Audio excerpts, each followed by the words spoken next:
So ano yung, imagine high school ka, no? Papunta ka ng College. college, no? Mm. Sabi mo, 'di ba, nung bata ka, nung nag-change ka ng industry, parang what if ka, 'di ba? Mga what if. Mm.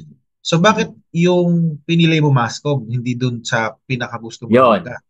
I think dyan talaga papunta yung question no, later on. Sabi ko nga, I thought you will be asking that. Kasi, Oo. di ba, ganun din eh.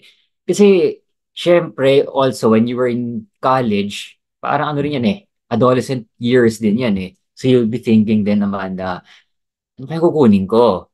So, syempre, you have interests in life. But there are also, well, maybe for others, it's easy for them to choose kasi they have all the resources, di ba? The others naman na they may have the resources pero they don't know what to choose kasi troubled, di ba? Mm. Ako naman, parang troubled na hindi ko alam yung gusto ko kasi may fear din. Kasi ako, takot ako sa math noon. During the time kasi, sabi ko, nako, gusto ko ng ganito. I wanted something dentistry in a way. Pero sabi ko, nako, ang Mm. hirap naman kasi mahal.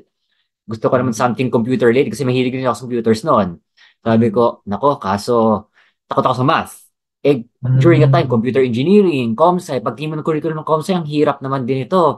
IT Mm. rin, ang daming math. So sabi ko, nako, bakit hindi Oo. ako makagraduate on time? Eh, kailangan natin Ah. makagraduate on time para makabawi ka, di ba? So, that's Mm. another factor. So, sabi ko, ito na lang, mass comm. Sabi ko, at least walang math. Di ba kung titignan mo yung curriculum niya, Mm. walang math. Di ba? First year. Oo.